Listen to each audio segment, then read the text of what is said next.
All right, welcome back to the channel. My name is Coach Jordan Hardgrave. Today we're going to be reading an email from somebody who's going through some very severe depersonalization. And I'm going to be just giving some insights, giving you some tips for recovery, and just validating your experience. Because I know that if you're going through these symptoms, most people don't understand you. And that just adds stress to an already stressful situation. So one of the reasons why I read these emails is just to show you that you're not alone, man. Like, believe it or not, these are some of the most common symptoms that you could possibly experience. And statistically, over half of all people will experience them at some point in their life. But most people don't have words for them. And these symptoms are literally impossible to describe outside of analogies or metaphors. And so the amount of people that experience these symptoms that know what they are enough to put that on like a survey or some sort of, census of who's experiencing them is really, really low. And I've spent years now talking to people that I know in my personal life and about these symptoms. And once I describe them, they're like, oh yeah, you know what? I had a bad drug experience one time. And I started to experience those symptoms. And I remember even my mom told me that she experienced depersonalization, particularly feeling detached from your body while she was giving birth to one of my brothers. I can't remember which brother that it was. And so anyway, with that being said, let's get right into it. The subject line is, it's like my brain is turned against me. Hey there, let me set the scene. Last week, I was in the middle of a completely normal grocery run. I thought it said I had my cat with me. So my cat Daisy's, oh, wait, hold on. You might see her. Yep, there she is. I don't know. By the way, that cat is everything to me. She has been there for me through thick and thin. I was not a cat person at all. I'm not even a dog person. I'm just not like an animal person per se. But that cat, no, seriously, she's absolutely amazing. And she almost ran away yesterday. I couldn't find her. And I was like, Daisy. And but anyway, thankfully I found her. But her collar's missing now. Totally off track. I had my cart, not cat, halfway filled with veggies. Well, that would be really weird if you had a cat full of veggies. Anyway, I probably wouldn't eat a box of cereal and some random snacks. It was ordinary until it wasn't. Out of nowhere, I looked down at my hands gripping the cart and they didn't feel like mine. So this is one of the ways that you notice depersonalization is in your hands. Daisy, shh, baby, I'm doing a video. Shh. Is you look down at your hands and suddenly you don't feel an inner attachment to them. It's as if you're kind of, are you seriously going to meow this whole video? Hey, come here, Daisy, come here. Come here, baby. Come here. Come here. Come on. All right. Cat, come here. Come here. Here. Why don't you just sit in my lap for a minute? Okay. But anyway, you notice it in your hands sometimes. That's probably one of the most common ways that people notice depersonalization. It's like their spirit and their soul are rather their body and their soul, or body and spirit are detached. It's like you don't have the inner experience of your body, and you're experiencing your body essentially from the outside in instead of the inside out. And it's absolutely terrifying. And I remember, because my hands were one of the primary ways that I would experience the symptoms, I would constantly check my hands. Is it there? Do I feel attached? Do I not feel attached? And whenever I would feel that sense of detachment, I would go, and I would try to get away from it. And that became an anxious behavior that I actually had to break. But you also may notice it in your eyes is a big one, where you have like this hyper awareness of, looking through your eyes, and it just feels like you're not. And I know it's creepy to talk about, but I mean, this is just reality for a lot of people, and we need to talk about it. That's one of the problems, is these symptoms aren't talked about enough, but I totally get it. Who wants to talk about these symptoms? But you also just may feel detached from your entire body, right? Not a full out of body experience, not to be confused with that, by the way. But usually you're going to experience that sense of detachment in centralized locations in your body. I remember sometimes my legs, my feet would feel super detached as well. But anyway, you basically just don't feel attached to your body. And this is a trauma coping mechanism. Trauma is a state of overwhelming stress in the body nervous system. It's basically your brain circuit breaker, right? You're so stressed out in your body and nervous system, your brain thinks that you're about to be eaten by a lion. And so this symptom kicks in to dissociate, which means to separate you from your body, just in case you're being eaten by a lion. You won't feel it as much, right? And then, of course, with derealization, which they haven't mentioned that they're experiencing that yet, but it's where you feel detached from your surroundings. So you may feel just like there's this wall of glass between you and reality. You couldn't scan your environment. It's just, you just don't have that old sense of connection to your surroundings. And in deep levels of derealization, like it literally feels like you're living in a dream world. Everything feels very cold and just emotionally disconnected. And it's one of the most bizarre things. I always tell people whenever I experience derealization, if you've ever seen the movie Space Jam, there's this point where Michael Jordan kind of gets sucked through a golf hole, and he ends up in Looney Tune Land. Like, it didn't look that cartoon, of course, but it did just look so foreign compared to the world that I'd always known. I couldn't just, again, it's so hard to describe, but I couldn't physically, mentally, emotionally connect with my environment. And there were points where literally it was like I was watching a movie. I remember particularly in the bad marijuana experience that I had in 2008, which if you followed my channel for a while, you know about that. That was the first time that I ever experienced derealization. And I remember looking at my friends, and they were kind of standing in next to the house, and they literally looked like actors in a movie. And it's like everything was very slow, which, by the way, part of a trauma state too is the dorsolateral prefrontal cortex starts to shut down. That's going to affect your perception of time. It can feel super fast, super slow. And it was just like this slow motion, cold movie, colorless movie that was playing out. And I was just like not even there. I felt like I wasn't even present. So anyway, he said, out of nowhere, I looked down on my hands, gripping the cart, and they didn't feel like mine. They looked like mine, sure, but there was this weird sense of detachment, like I was piloting a robot instead of being in my own body. Your body feels very, very robotic. The fluorescent lights above me felt too bright. So there's technically two states of trauma. In the first state of trauma, which again, think of it like, maybe like a cup of water, right? You've reached a state of overwhelming stress in your body and nervous system. So the first phase of that is going to be where you've got some trauma symptoms that are specific to technically the dorsal vagal branch of the parasympathetic nervous system, which would be like, time feeling distorted, memory being thrown off, depersonalization, realization, things like that.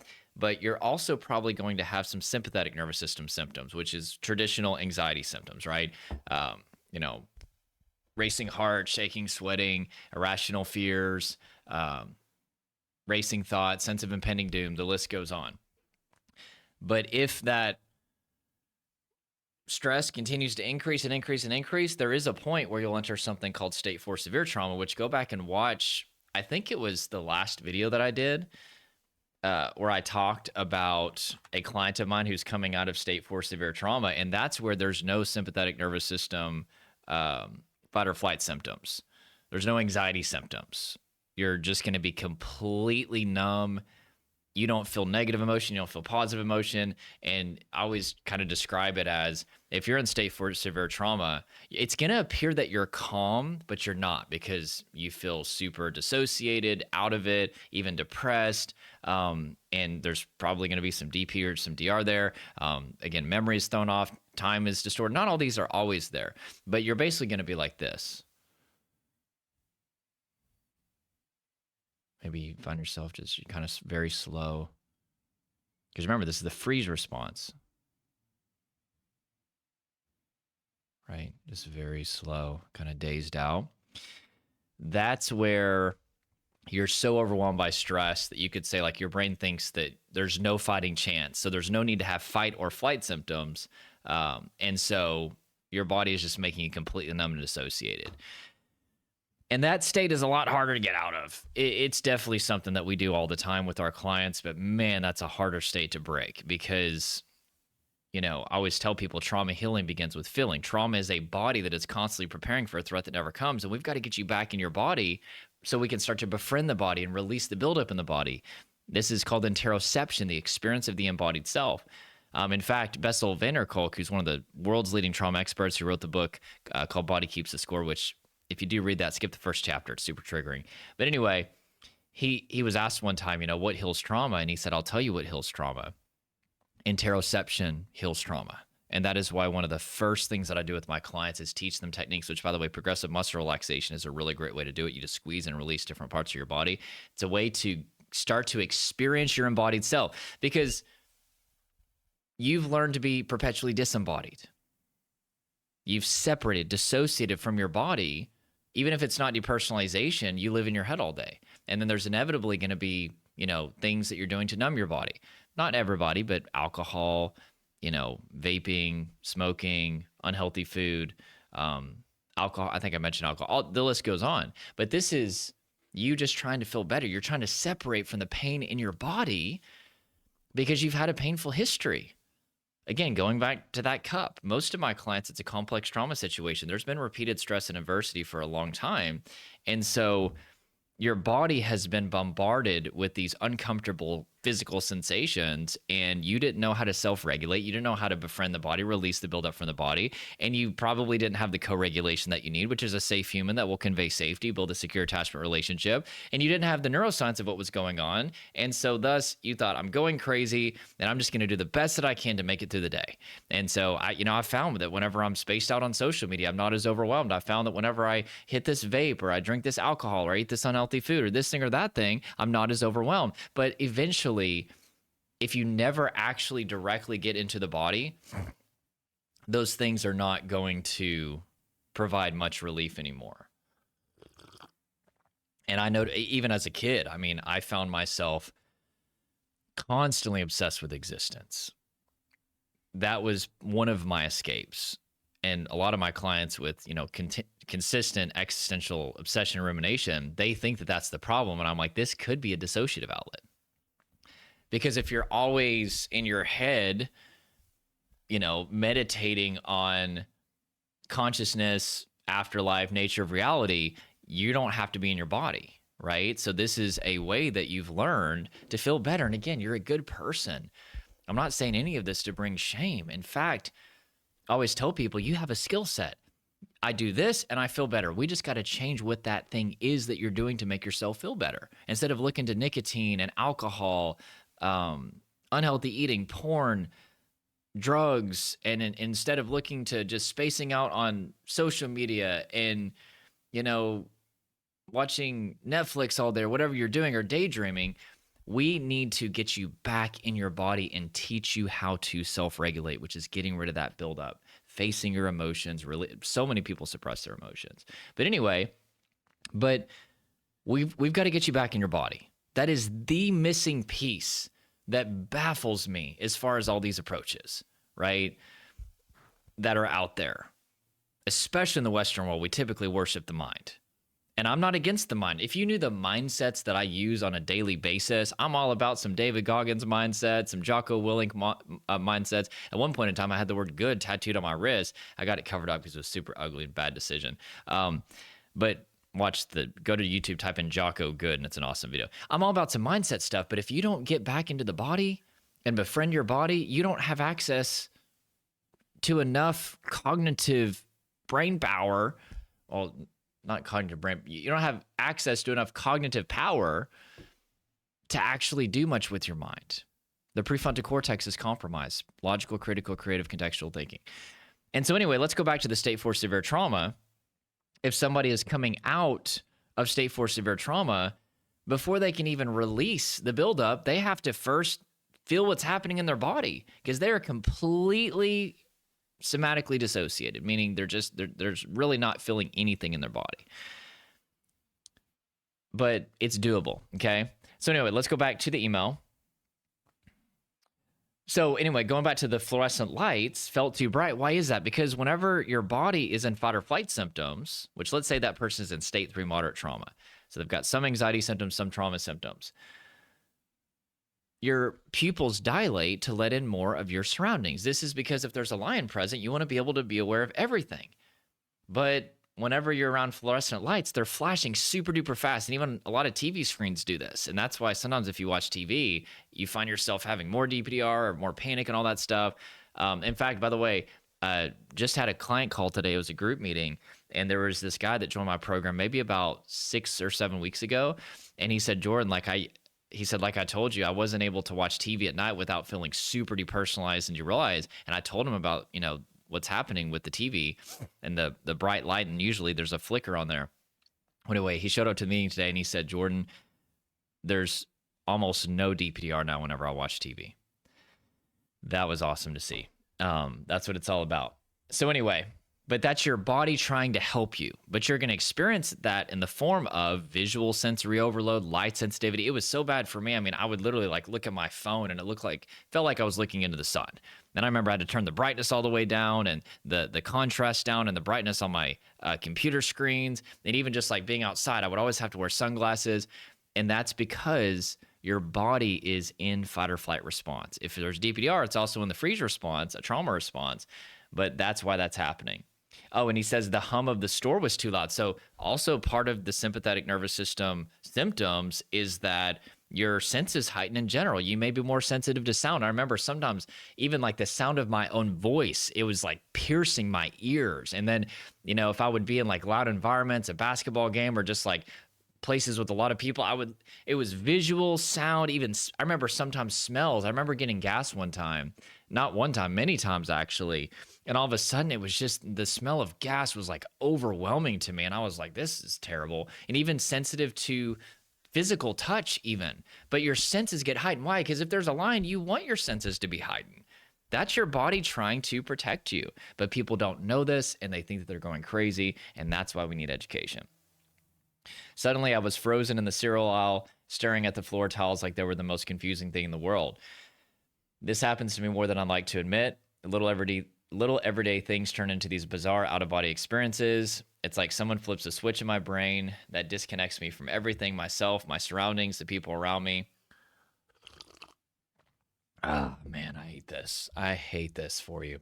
I've tried to explain it to my friends, but how do you describe something so unreal without sounding crazy? Yeah, that's one of the dilemmas that people face is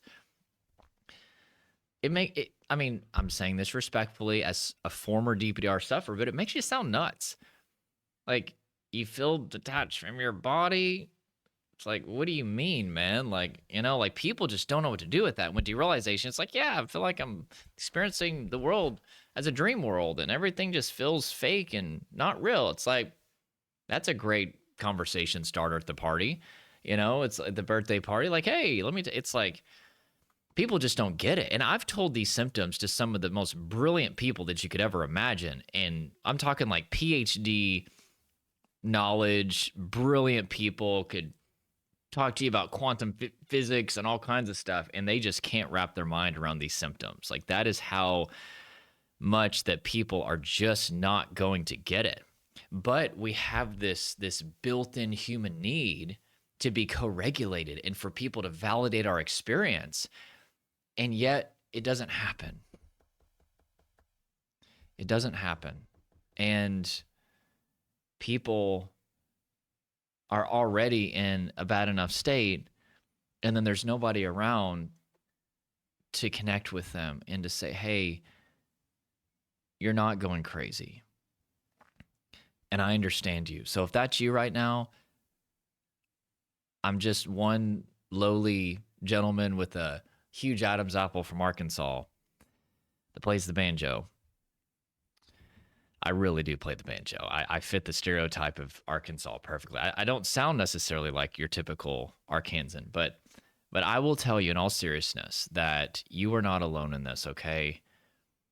There is hope. We've got to have a body-based strategy. You need the right information. Watch my videos. I give the basics of recovery. I've got a free 5 shifts masterclass that will also give you some great things to do.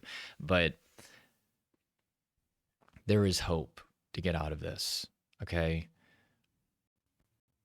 I know that your brain has convinced you that you're the exception and this is permanent, but that's what everybody that I work with says, and then they recover. So it's just your brain playing tricks on you. But I'll also tell you from my own perspective, I was so convinced that it was permanent. I remember the fence that I was walking by. I don't remember a lot because that's part of trauma memory is you just don't remember stuff. But I remember lots of bits and pieces, and especially the things that happen over and over again. I remember a lot of that. But I remember I had tried everything that I could find online to get rid of my symptoms. This was the second go around with constant 24/7 DPDR and time feeling distorted and memory being thrown off. And there was lots of anxiety as well, and just all kinds of other symptoms. Existential obsession happened again after years of me thinking I was free because I used acceptance techniques, which, by the way, that's an incomplete approach. And I finally said something that I had been avoiding saying for a long time. I said, I will never get out of these symptoms. And I remember the feeling, just the weight, the darkness that came over me, man. And to be honest with you, I don't know what caused me to get up more than, other than, I wanted other people to heal. And my dad, trained me to be resilient. And, but I did get back up, and I kind of accidentally, in a sense, stumbled upon a very basic understanding of what I teach my clients. Of course, I've gone through so many certifications and trainings and just thousands of hours of just studying this stuff and looking at research papers and just trial and error with what works and what doesn't work. That's now, though. But whenever I was recovering, oh my gosh, it was a freaking mess, man. But I was able to do it, and you are going to do this too, okay? Whether it's with me or somebody else, you're going to get out of this, okay? Of course, I'd love to help you and get you in the right direction. And whether you work with me or not, at least with these videos, you're going to know the stuff that you need to be working on. You always hear me talk about the core four: self-regulation, getting back in the body, releasing tension, adrenaline, and emotion from the body, co-regulation, getting somebody that can build hope in you, build a secure attachment relationship, support you through this process, exposure, facing life, don't avoid anymore. And then the fourth is the neuroscience. And you guys who follow me know, I've got some coaches that I pay to help me, and they're always saying, like, Jordan, like just stop. Like, you talk about the freaking neuro, but I actually think that people appreciate that. I hear that a lot. They're like, man, like, I really appreciated kind of the deeper science of it, but I'm trying to speak in a lot more simple language because I sometimes go way too deep. And but anyway, but all that I'm saying is, if you watch my videos, you're going to get co-regulation, so at least some, right? There's not a replacement for like actually working with you, whether it's me or somebody else. You need somebody in your life that's actually personalized co-regulation. But as far as the exposure, that's something that you've got to do yourself, of course. But you're going to get lots of the neuroscience in these videos. That's really all I do, is just make sure that you understand the basics of what's going on. And believe it or not, everybody wants the techniques. They think that techniques are going to cure them. They have a method-centric approach. They think that there are like these rigid rules that they have to follow, and they just need to know what the rules are. They just need to know what the techniques are. 45%, according to studies, is co-regulation. 40% of healing. 45% of healing. Only about 15% of healing, according to major studies, is actually methodology. Method matters. We need a body-based approach. We can't not have a body-based approach if you want to see long-term results. But what I'm saying is, method is not nearly as important as you think. Getting the right information, getting co-regulation, those things are very, very important. I would even say more important than method. But yeah, you do need a body-based strategy for sure.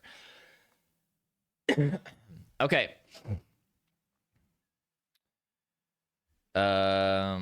You said,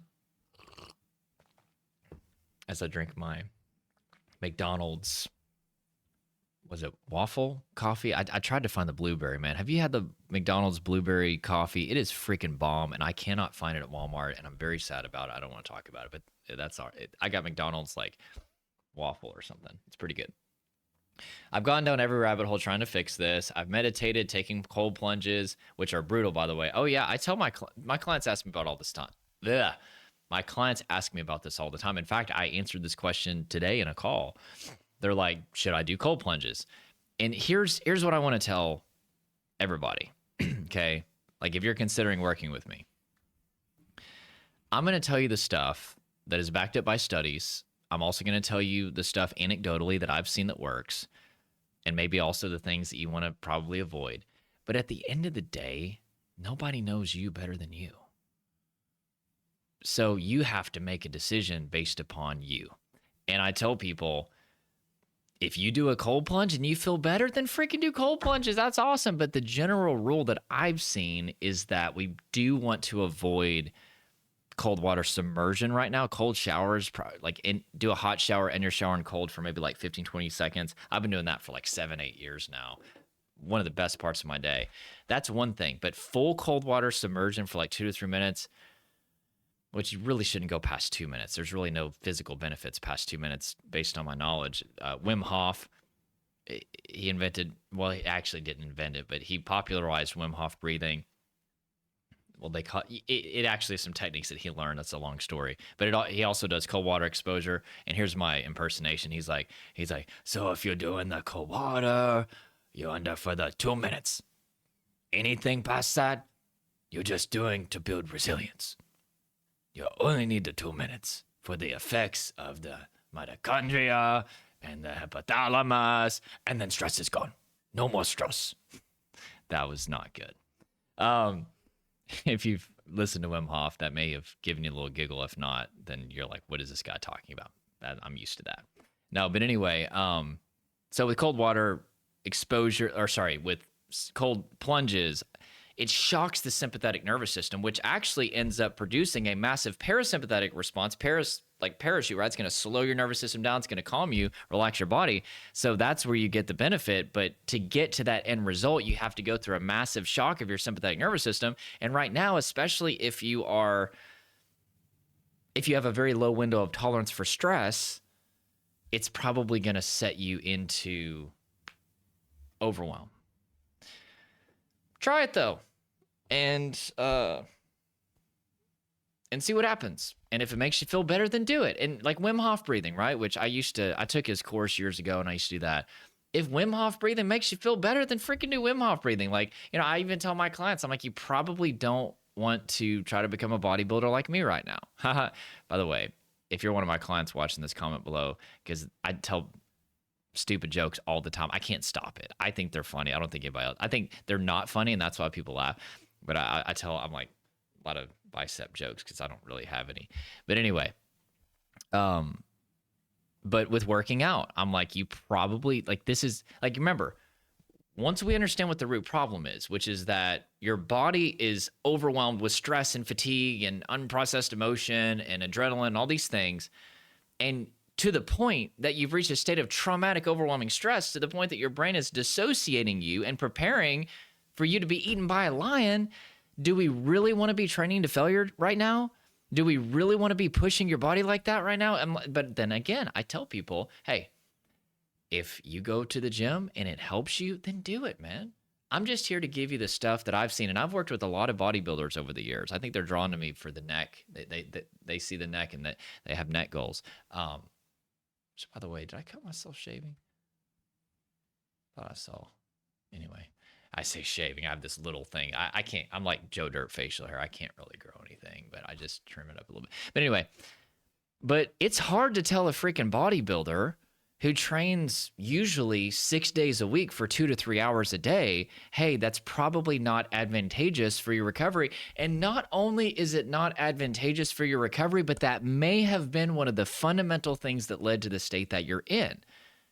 I want to go down that road for just 1 second. Bear with me. Working out is amazing.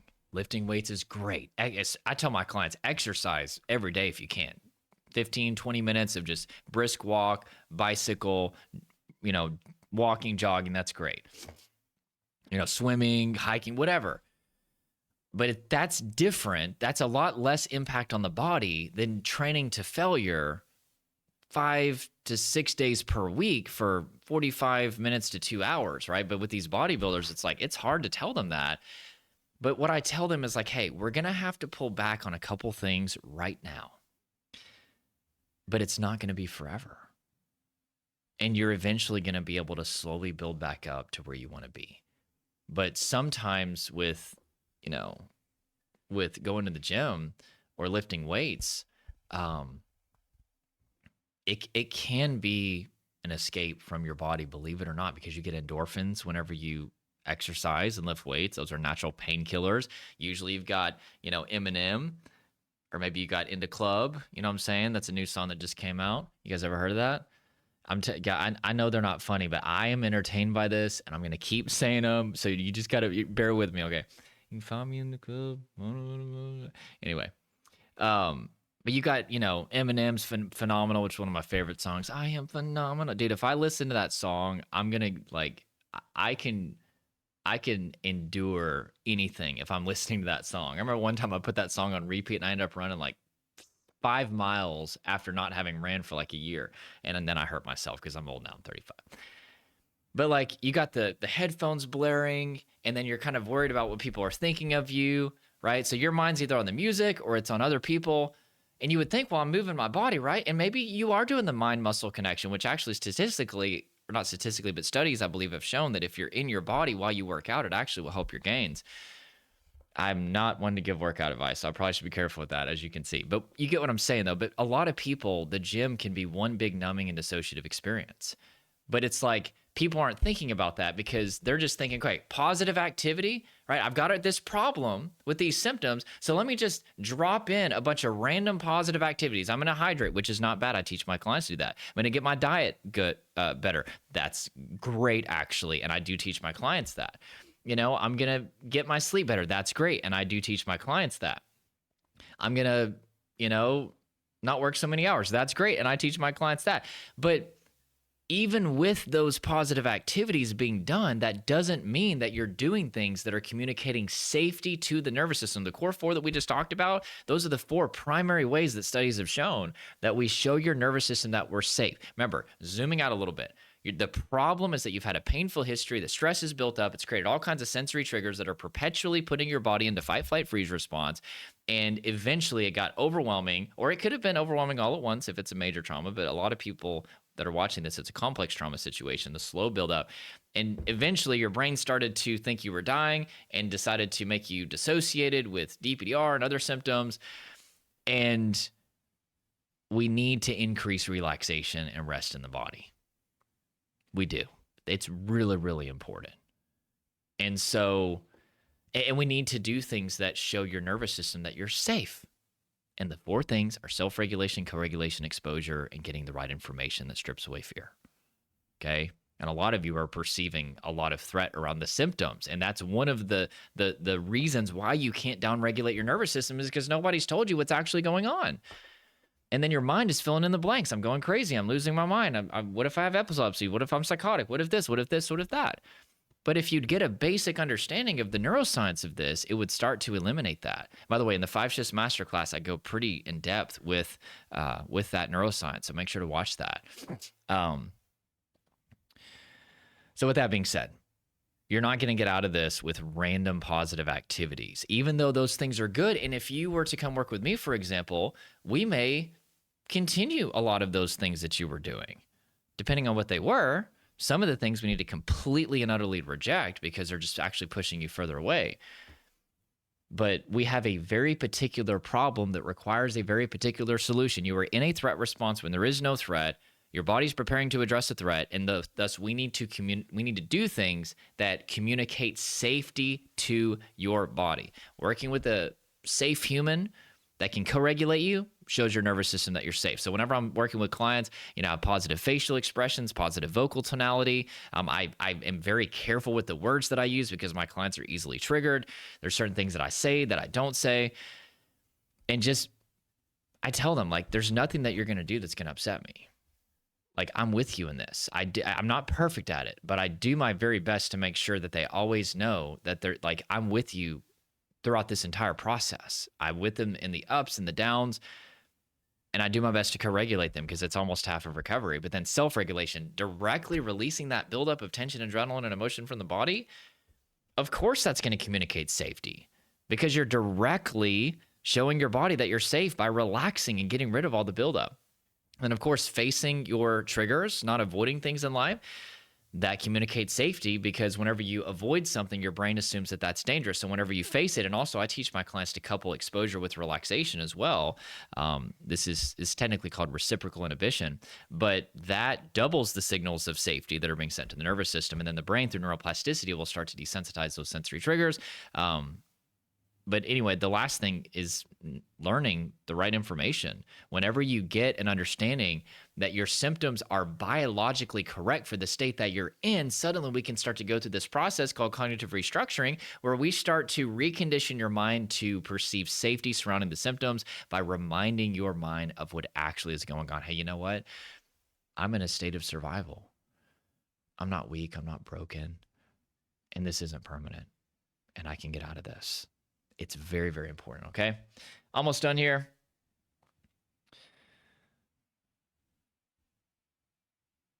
Journal my feelings, nothing wrong with that. Started yoga, nothing wrong with that. But again, going back to, are these things communicating enough safety to get your nervous system to get out of the threat responses of fight, flight, freeze? I cried in the locker room after that. I'm not even sure why. Frustration maybe, or just pure exhaustion from trying to fight something I don't understand. It started to make me scared of normal life. What if it happens at work during a big presentation, or worse, when I'm driving? Some nights I lie awake asking myself, is this just how my life is now? A constant battle to feel real. Sorry, I didn't mean to unload like this, but I figured if anyone might get it, it'd be you. Thanks for listening. His name is James. Well, watch the 5 Shifts Masterclass, okay? It's 45 minutes long. I invested 6 months, 12 hours a day to make sure that it was a valuable resource to help you. At the end, there is an application for you to book a call with my team. We would love to take a look at your situation. And we have a very high success rate. We do have to take a look at your situation again. No promises.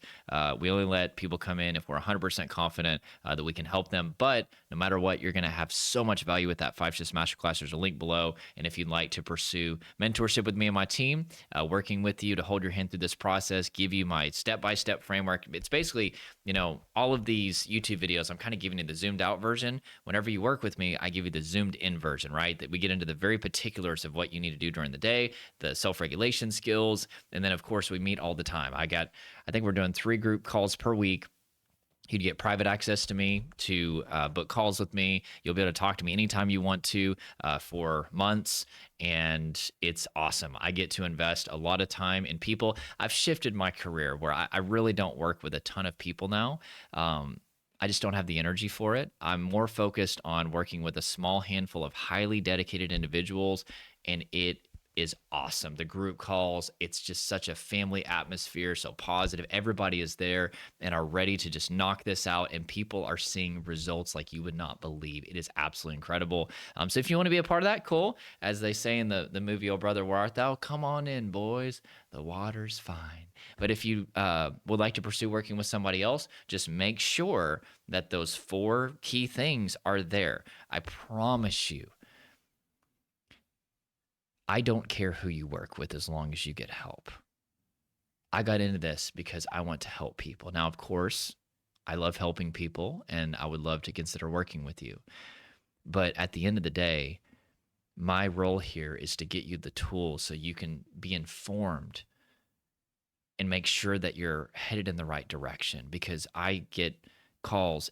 Well, my team gets calls, and I look at the applications every single week from people that are just burning through therapists after therapists. And my God, do I love therapists. I think they're some of the most incredible people in the world. I love doctors, but they're burning through doctor after doctor, and nobody is giving them any sort of map of what they even need to be doing. And so that's what I love about these videos, is even if you don't work with me, at least you know the things that you do need to be focusing on. And if you want to find somebody else that can help you with that, that's awesome. And if you want to apply to work with me, that's awesome too. Okay, that is it. Smash the thumbs up, click subscribe. Apparently I haven't been asking enough. My coaches told me that I need to tell people to subscribe more. If you want more videos like this, where we'll validate your experience, we'll give you some tips for recovery, and just continually encourage you, educate you about the neuroscience of what's going on. And you get to also see Daisy, my cat. I'll make sure that she does a cameo at least once per video. Yeah, she's sitting right there. And you want to hear very corny jokes that aren't funny, please subscribe. Okay, that is it. Hope you have an awesome day, and we'll talk to you very soon.